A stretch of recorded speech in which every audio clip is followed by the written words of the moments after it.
That is good. Amen. Yan. So, ang pinag-aaralan po natin sa buong buwan, simula po noong January hanggang ngayong February, yung tinatawag po natin Epiphany. Pag sinabi pong Epiphany, yung first advent ng ating Panginoon mula nung from eternity, pagiging Diyos niya, nagkatawang tao siya. Yung kanyang kapanganakan hanggang sa panahon na siya ay bautismuhan. Yan. Yung journey niya papunta dun sa ilang, yung po yung Epiphany. Ngayon po, nasa third week na tayo. Yan. Baptize for the journey. Nung una, yung when the Spirit calls, napag-usapan natin yan, yung katauhan ni John the Baptist. Amen? Ngayon, ang pag-uusapan natin, hindi na si John, ang ating Panginoong Jesus na. Amen? At sa ating pag-aaralan, the same scenario ang titignan natin, yung panahon ng pagbabautismo sa Ilog Jordan. Ano ang kahalagahan ng bautismo na to at bakit kailangan nating matutunan, madaanan, at mismo tayo ma-experience natin. Ano bang meron sa pagpapabautismo? Gaano ba ito kahalaga at bakit natin dapat alalahanin palagi ang kahalagahan ng bautismo? Amen? So, nangyayang ko po ang lahat na tumayo at sabay-sabay po natin basahin ang text.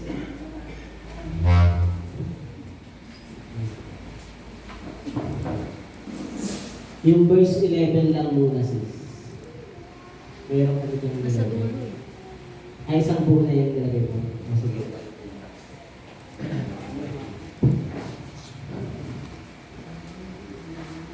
Amen. Yan. Yung pangatlo ko. Pangatlo. Okay na kasi.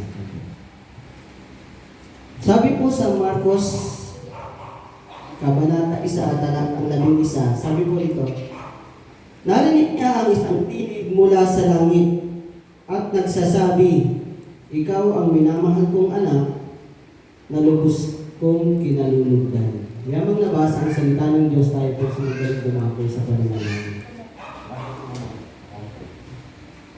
Ang maraming Diyos na makapangyarihan, salamat po sa buhay ng aming Panginoong Yesus na naging halimbawa. Hayaan niyo, Panginoon, ang bawat isa na lingkod mo na nagnanais na sumunod sa ginawa ng aming Panginoong Yesus.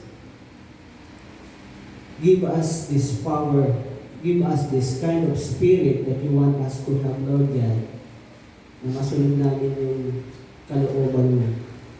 Not our will, but your will be done in our lives. Salamat nga po, Panginoon, sa pagkakataon na may bahay ang inyong salita.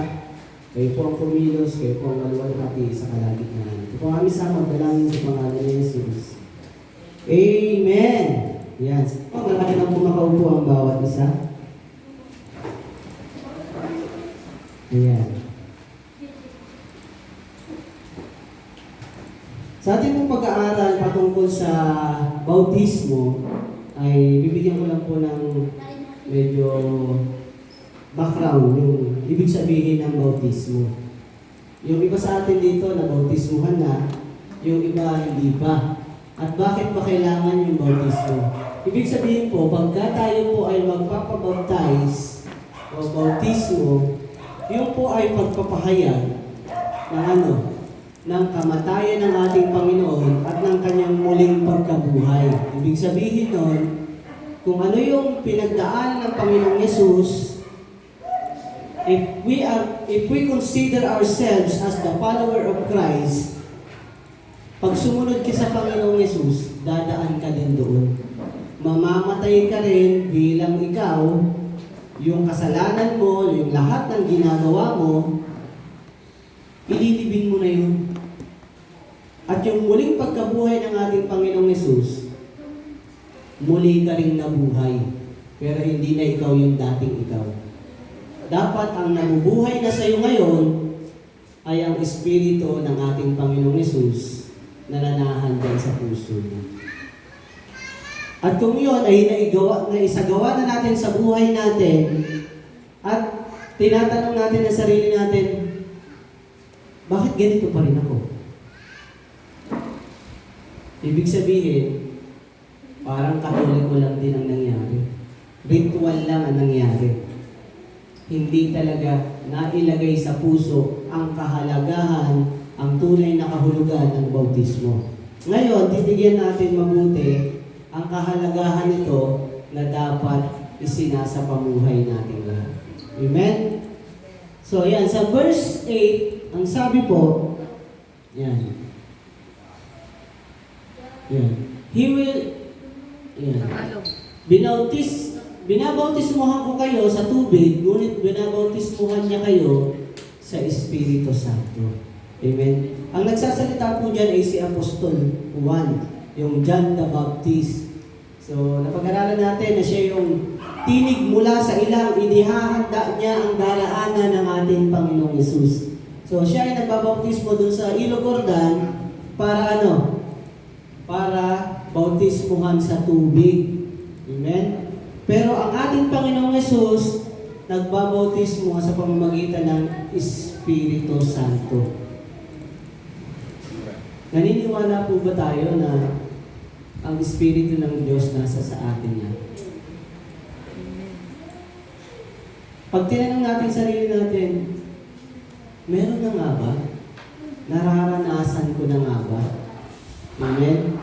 Kapag ka may doubt ka pa, kailangan mo lang siya sa atin ng puso. Andyan siya. Hindi nga lang siya makakilos kasi.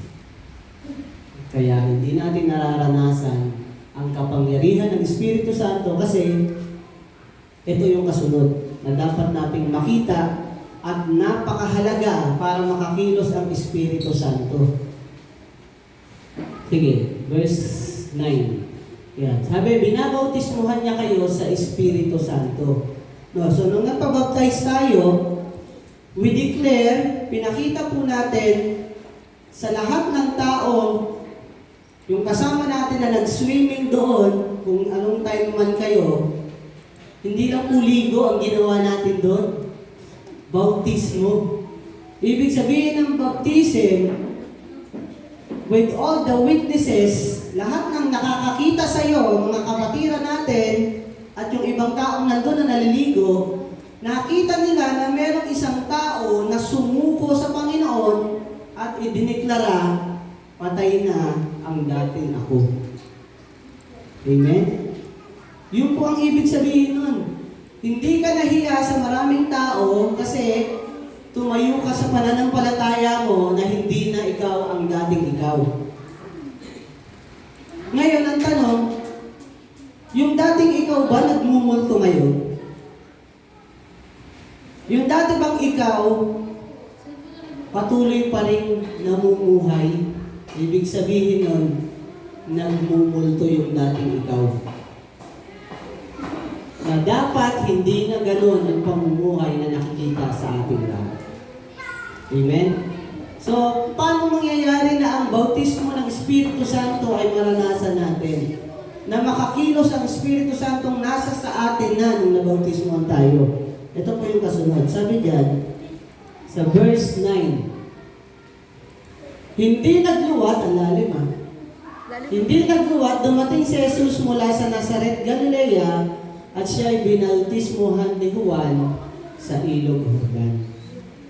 Sinasabi natin, ang bautismo, ilulubog ka sa tubig para ilibing yung dating ikaw, yung kasalanan mo, wala na, patay na. Pero ang tanong, bakit si Jesus binautismuhan? Naniniwala tayo, and this church believe, si Jesus ay walang kasalanan. Pero bakit siya nagpabautismo?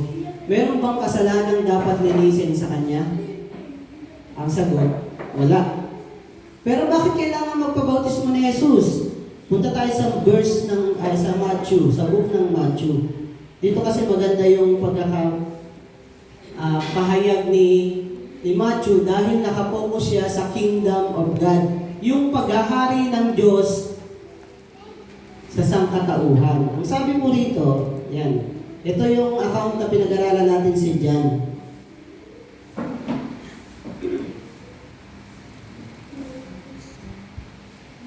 Yan.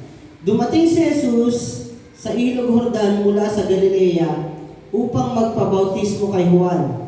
Sa verse 40 ng Matthew chapter 3, sabi rito, ngunit tumutol si Juan at patuloy na sinabi, ako po ang dapat magpabautismo sa inyo. Bakit kayo nagpapabautismo sa akin?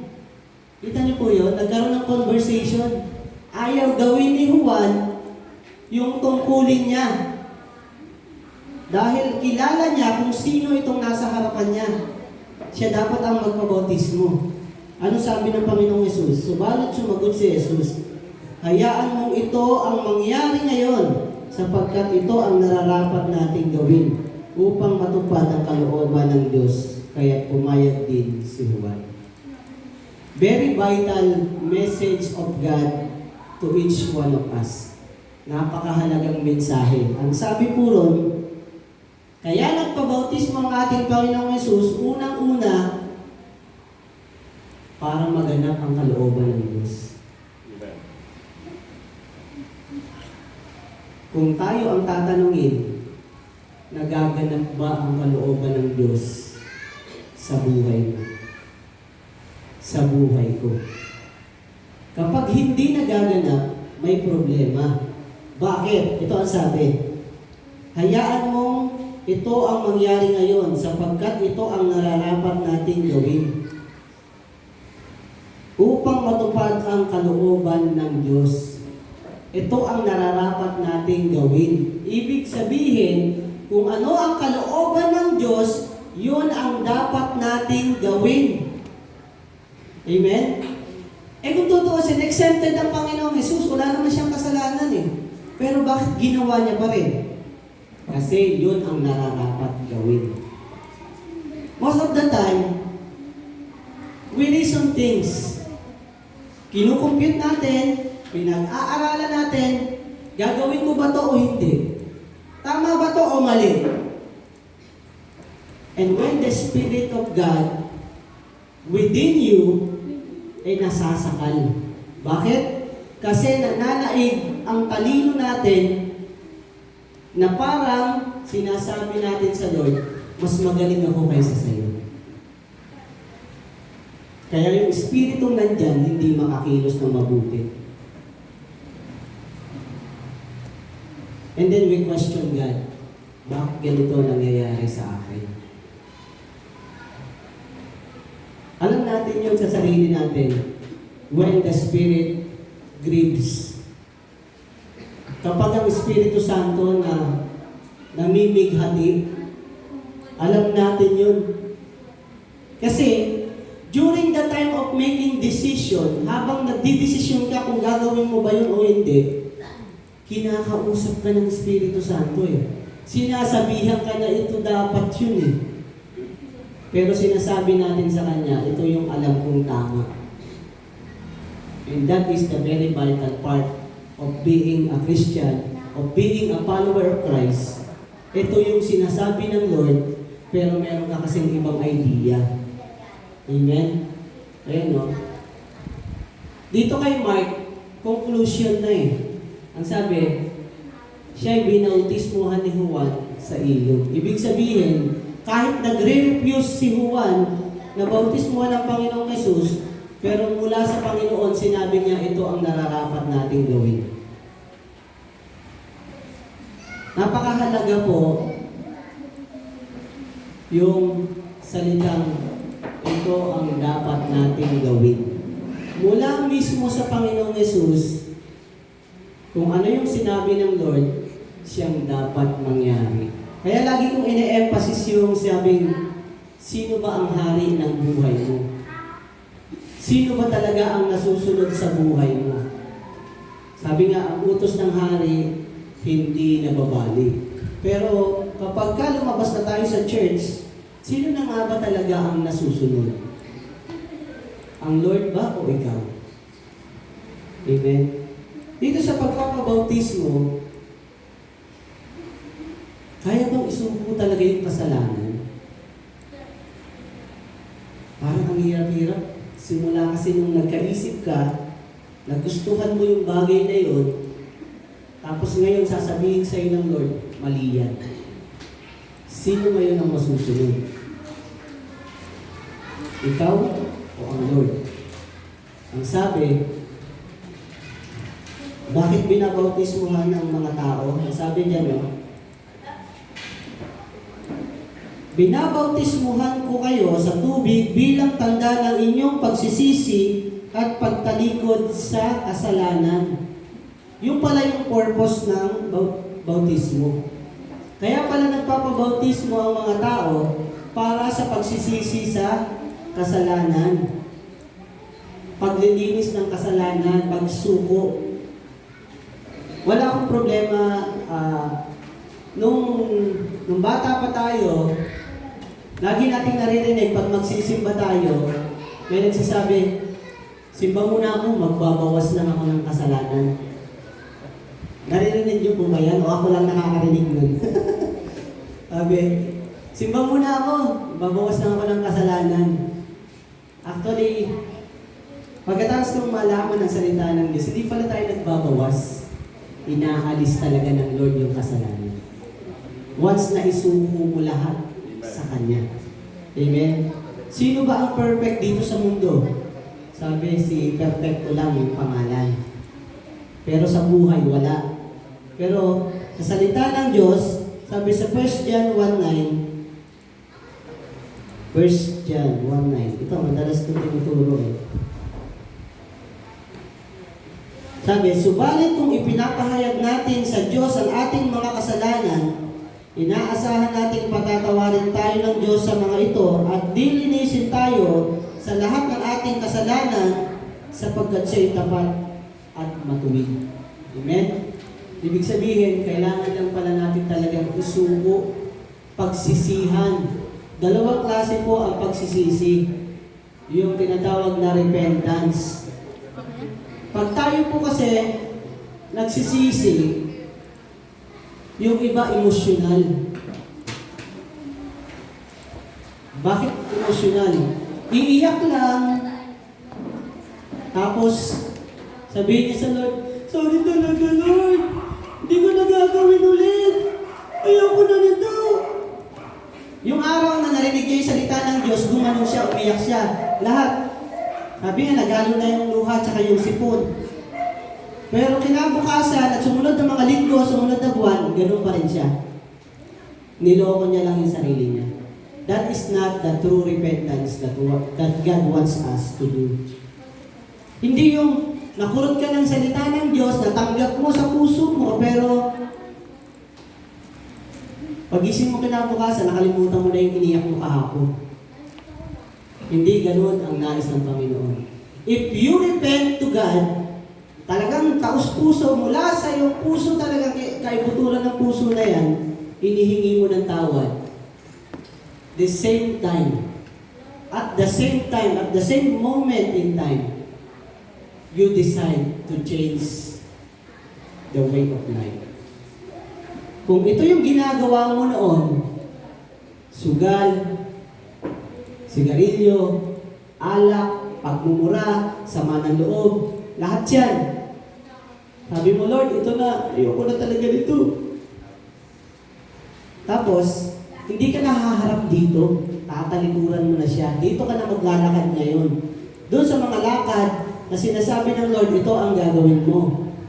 Doon ka na. Ibang-iba na yung gagawin mo sa dati mong ginagawa.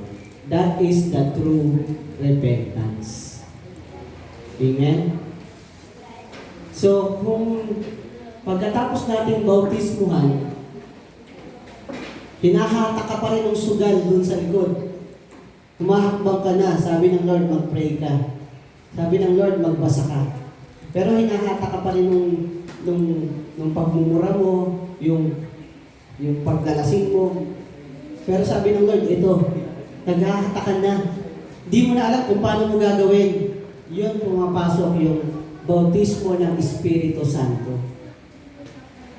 The spirit is willing but the flesh is weak. Naghahatakan na yung Espiritu Santo at yung dating habit na meron ang katawan mo. Kaya doon pumapasok yung kapangyarihan ng bautismo. Sino ba ang masusunod? Sabi ng Panginoong Hesus, mangyari kung ano ang dapat mangyari. Ito ang kalooban ng Diyos. Amen? Minsan kasi parang hindi na natin kilala ang sarili natin. Gusto nating sumunod sa Panginoon, pero bakit bumabalik pilit yung katawan natin at gawin yung dati? Kasi nga, merong kaaway na gusto makasama ka sa impyerno. At yung pastor na makulit na nangangaral sa'yo, sinasabi, itigil mo na yan. Kaya minsan maraming galit talaga sa akin eh. Kasi tinatamaan talaga eh. Pero sinasabi ko sa inyo, di ba magalit kayo sa akin? Pero mapupunta ka sa langit eh. Amen. Amen? Ganon kamahal, ganon kakamahal ng Lord. Kaya merong makukulit na pastor, maraming makukulit na mga kapatiran, may kapatid ka, may magulang ka na nagsasabi, itigil mo na yan. Ito ang kalooban ng Lord sa iyo. Amen? Parang ang hirap-hirap kasi talaga eh. Ako rin mismo eh, naranasan ko kasi yan. Amen? Wala pong taong perfecto talaga. Lahat tayo dumaan dyan. May sugal, may pagmumura, merong sama ng loob, galit, inggit, hinanakit. Lahat na ng pangalan na ano. Bakit? Naglipa na talaga ang masasamang espiritu. Iniintay lang na bumukas ka. Sabi nga, the devil is like a roaring lion seeking whom he may devour. Ang diablo ay parang leon na umaatungal, humahanap ng kanyang masisila. Amen. Kaya, you don't need to blame yourself kung bakit ganyan ka ngayon. Kasi, merong kaaway na gustong pagharian ka. Pero dahil sa bautismo na pinag-aaralan natin, doon magsisimula yung paglakad mo sa kalooban ng Diyos. Yun yung baptism to the journey. Nung nabautismuhan ka, nagsimula ka ng lumakad ayon sa kalooban ng Diyos. Amen. So yung hindi pa nababautismuhan, if you really desire na baguhin na yung sistema ng pamumuhay na, you can do so. Magsabi lang kayo sa akin, pwede tayong magbautismo anytime, kung saan, kung kailan.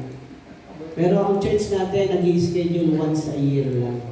Kasi nga, kailangan mo munang i-internalize, unawain, matutunan na kapag ka ikaw ay nagdesisyon na sumunod sa kalooban ng Diyos, wala nang balikan.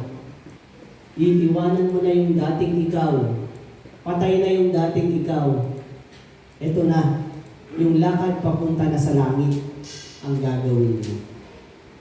Gusto niyo po ba yon, yung lakad papunta sa langit? Amen. Amen. Minsan, masaya. Minsan, nakaka-excite.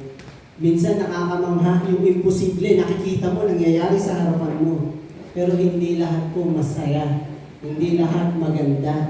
Hindi lahat may miracle. Makikita mo rin, may tinik, may sakit, may pag-iyak, may pagsakripisyo, may pagkapako sa krus mismo. Sabi nga, if you want to follow me, take up your cross and follow me. Handa po ba kayong dalhin yung cross? Yan. So, yun po yung sabi ng sa bautismo. Na kapag tayo, ayan, balikan na natin to sa verse 9. Yan. Siya'y binautismo ni Juan sa ilog Jordan. Ibig sabihin, nagawa niya na yung dapat niyang gawin. Sinunod niya yung kalooban ng Diyos sa buhay niya. Yung kanyang ama, sabi, sige, magpabautismo ka. At nung ginawa niya yon, anong nangyari? Verse 10. Ayan o. Pagkaahon ni Jesus sa tubig, ay nakita niyang nabuksan ang kalangitan at bumaba sa kanya ang Espiritu na gaya ng isang kalapati. Amen? Yun eh. Paglubog ng ganyan, pag-ahon niya, merong parang kalapati. Anyong kalapati, yun yung Espiritu Santo. We receive the Holy Spirit after nabaptize tayo. Yung spirit of fire na sinasabi. Yan. Next, meron itong magandang yung sunod. Yan. At isang tinig nagmula sa langit, ikaw ang minamahal kong anak, lubos kitang kinalulugdan. Amen? Sabi po, merong tinig mula sa langit. Ito po yung verse na may doctrinal teaching. Ano ibig sabihin? Merong naniniwala na ang Diyos ay isa lang. Merong naniniwala ang Diyos ay tatlo raw. Merong sabi ang Diyos ay yung puno. Merong sabi ang Diyos ay yung araw. Diba? May iba't ibang paniniwala tayo patungkol sa Diyos at patungkol kung sino si Jesus. Ito, dito sa part na to, makikita natin yung tatlong persona. We do believe, na naniwala po tayo na merong iisang Diyos na may tatlong persona. Ano po yung tatlong persona? Ang ating Diyos Ama, ang Diyos Anak, at Diyos Espiritu Santo. Amen? Sabi niya, isang tinig na nagmula sa langit, ikaw ang minamahal kong anak. Ibig sabihin yung boses mula sa langit, nagsalita. Yun yung Ama sa langit. Tapos, wala. Sabi niya, ito ang minamahal kong anak. Ibig sabihin, yung anak ang ating Panginoong Yesus. Tapos kanina dun sa verse 10, yung bumaba yung kalapati. Ibig sabihin, yun yung Espiritu Santo.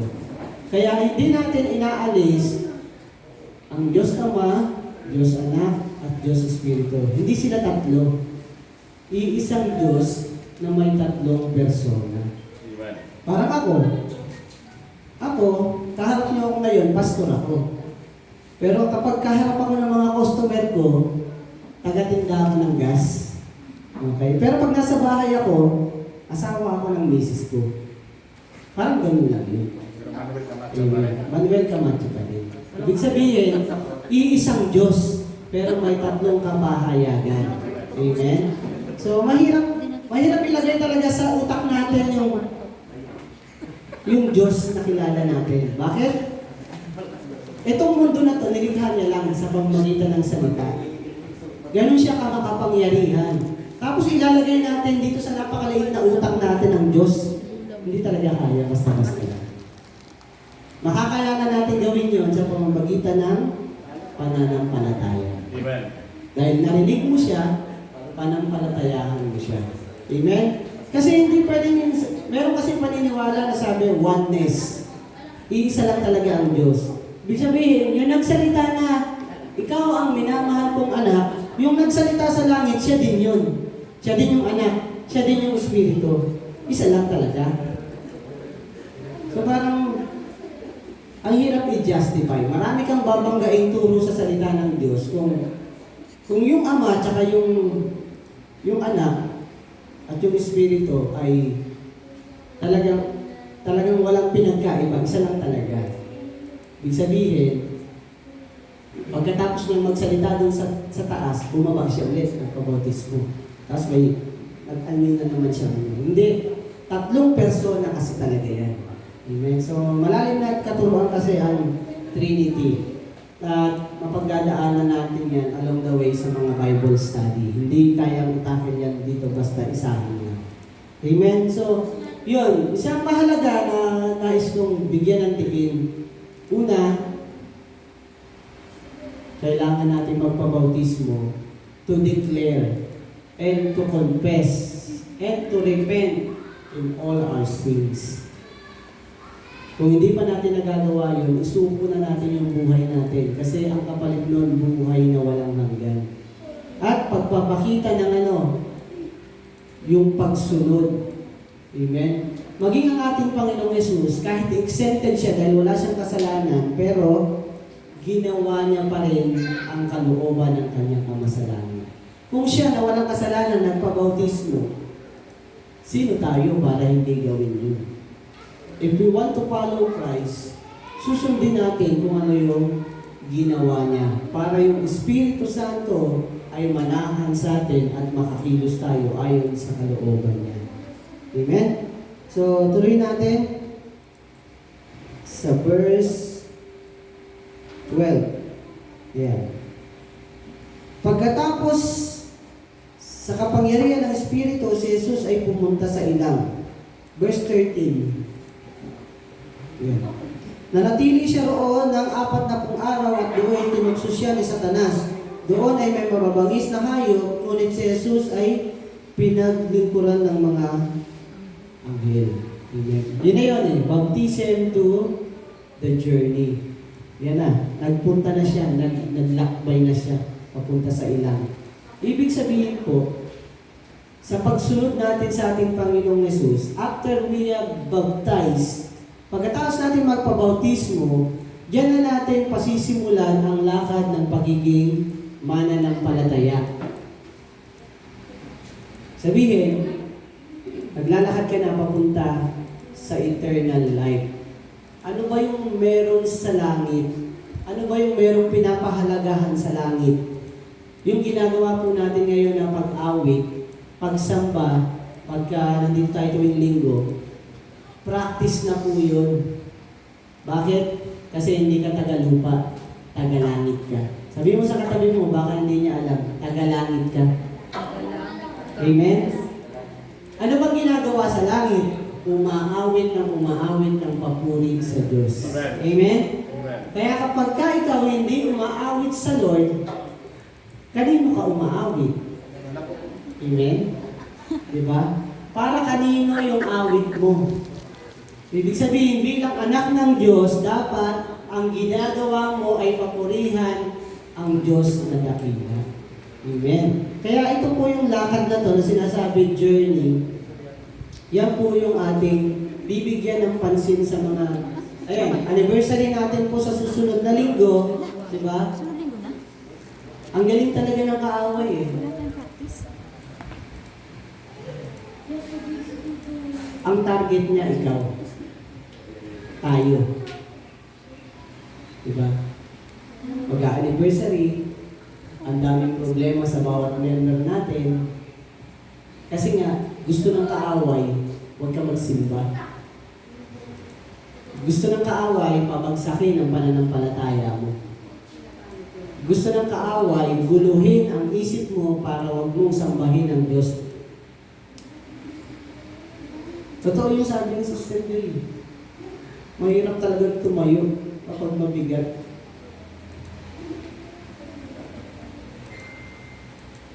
Pag member ka, tatawagan mo lang naman si pastor eh. Minsan nga, kahit huwag mo nang tawagin eh. Hindi ka lang magsisimba, okay na eh. Pwede mong gawin ni pastor din yun sa inyo. Pag ayaw niya magsimba kasi mabigat yung kalooban niya, masama ang loob niya, nasasaktan siya sa nangyayari. Pwede ba din sabihin ni pastor, wala mo na magsasalita sa inyo sa gitna? Kung gagayahin ko kayo, wala na ang church nito. Gusto lang ipakita ng Lord. Yun kasi yung nakita ko sa kanya eh. Sabi ni John the Baptist, hindi ko kayo babautismuhan. Dapat ako nga bautismuhan eh. Sabi ng Lord, kailangan mangyari ito dahil ito ang kalooban ng Diyos. Ibig sabihin, bago mag-pray si pastor dito sa harapan ninyo, halimbawa, may problema sa bahay, nag-away kami mag-asawa, hindi kami nagkaintindihan, o kaya, kung ano-ano ang gawin ng kaaway para hindi ako magsimba. Dahil ba may problema ako sa bahay, hindi na ako magsishare sa inyo yung gospel. Ititikon ko na yung bibig ko na ipinapasabi ng Lord kung gaano kakamahal ng Lord at kailangan mo magpatuloy sa paglakad sa pagiging sa mananampalataya. Di wala na. The same with all of us. Kahit masakit, Kahit maraming nakasaksak sa likod ko. Kahit maraming palo. Kahit maraming sakit ang nararamdaman ko. Kailangan ko umawit, tumugtog, kumanta sa Panginoon. Kasi yun ang kalooban niya. Yun ang dapat maganap sa buhay mo. May problema ka? Dating istorya na yan. Nasaktan ka? Dati ng kwento yan. May nakaaway ka sa kapitbahay mo? Dating kwento na rin yan. Lumang-luma na yung ginagawa ni Satan sa buhay mo. Paulit-ulit lang. Yung bisyo mo, dati na rin kwento yan eh. Wala na ba ibang kwento? Ang pagkwentuhan natin, yung mga nababago sa buhay mo. Yung mga nabagong buhay dahil nag-share ka ng salita ng Diyos.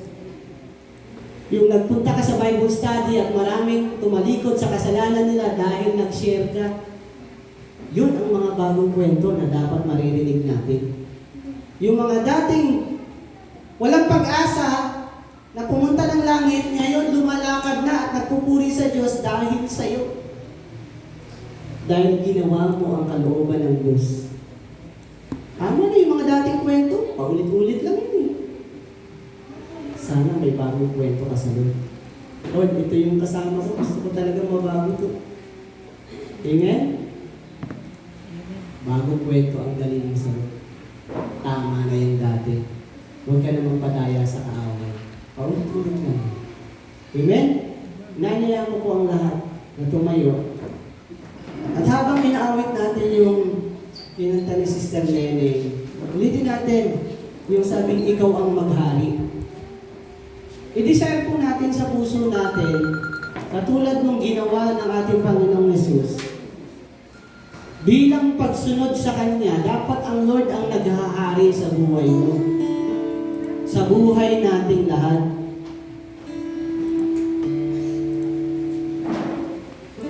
Kung dati ikaw ang nasusunod, kung dati yung paulit-ulit na lang na kasalanan, ang paulit-ulit na nagagawa mo, di ka ba napapagod? God is waiting for you. God wants to hug you. Gusto ka niyang yakapin, gusto niya padama sa'yo. Anak, mahal naman kita, ayaw kitang mapaama, kaya pakinggan mo ako.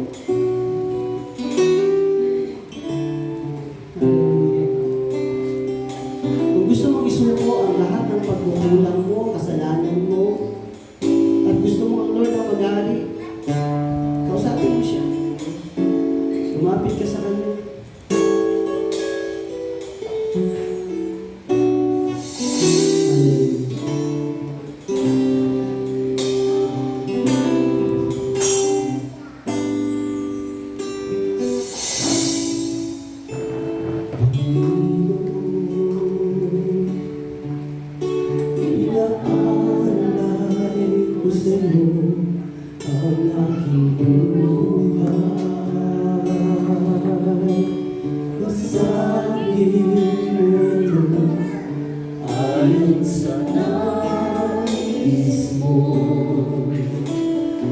Susunod ako sa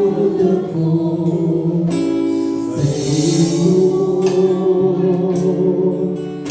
Inaalay ko sa iyo ang aking buhay. Gamitin mo ito ayon sa nais mo. Susunod ako sa'yo. Ikaw ang maghahari sa buhay ko. Pusong dalisay ang nais ko. Ikaw ang maghahari sa buhay ko. Nais ko'y maging katulad mo. Ikaw ang maghahari sa buhay ko.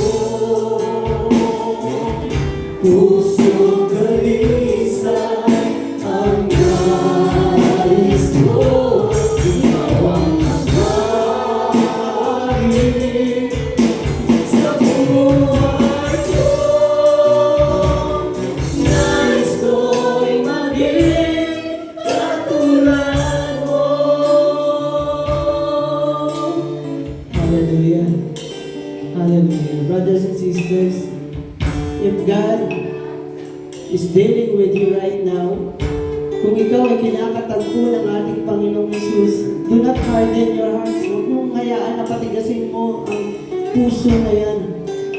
Mahal ka ng Panginoon at nais niya na makakasama ka niya sa langit na bayan. At ito ang pagkakataon upang magsimula ka sa journey ng buhay mo na hindi na lang ikaw. Kasama mo ang Diyos. Kasama mo siya sa lahat ng hamon ng buhay na meron ka. Hindi ka na nag-iisa. And if you want Him to be with you at all times, lumapit ka sa Kanya.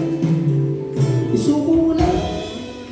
Sabihin mo, Panginoong Jesus, kailangan kita. I need you in my life, Lord.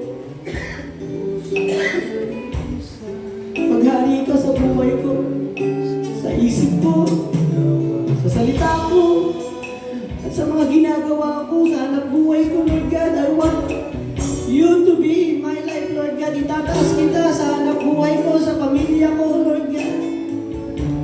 Because I want to be with you in eternal life in heaven. Salamat po sa mga katotohanan na ito. Salamat po sa pag-ibig po. That you even sacrifice your life to the cross para sa akin. Salamat po. Salamat po sa pag-ibig. Hallelujah. Hallelujah. Tayo po na lang. Our Heavenly Father, we thank you, Lord God, sa aking mga kapatid na taos-pusong tinanggap ang salita. Salamat po, Panginoon, sa aking mga kapatid na patuloy na umaasa sa iyo, Panginoon, sa pagkilos mo. Gaano man kabigat ang aming nararanasan, gaano man kahirap ang aming pinagdaraanan, we do believe na higit kang mas malaki sa problemang meron kami, Panginoon. And you are the God who provides our needs, Lord God. You are the God who heals our sickness, Lord God. You are the God who give us peace, whatever trouble we have in our lives, Lord. Salamat po, dahil ikaw ay mas malaki sa lahat ng anong meron kami. And you are our Creator. Ikaw ang aming Diyos na lumikha sa amin. Alam na alam mo kung ano ang suliranin na meron kami. At alam na alam mo ang solusyon dahil ikaw ang gumawa sa amin, Panginoon. And we have faith, Lord God, na ikaw ang makakatulong at makakabigay ng solusyon sa aming pangangailangan, sa aming suliranin, Lord God. Narito kami. Mapupurihan ka, sasambahin ka, at susunod sa kalooban. Sa iyo lang bibigay papuri ng kaluwalhatian at pasasalamat. Sa pangalan ng Ama, ng Anak, ng Espiritu Santo. Amen.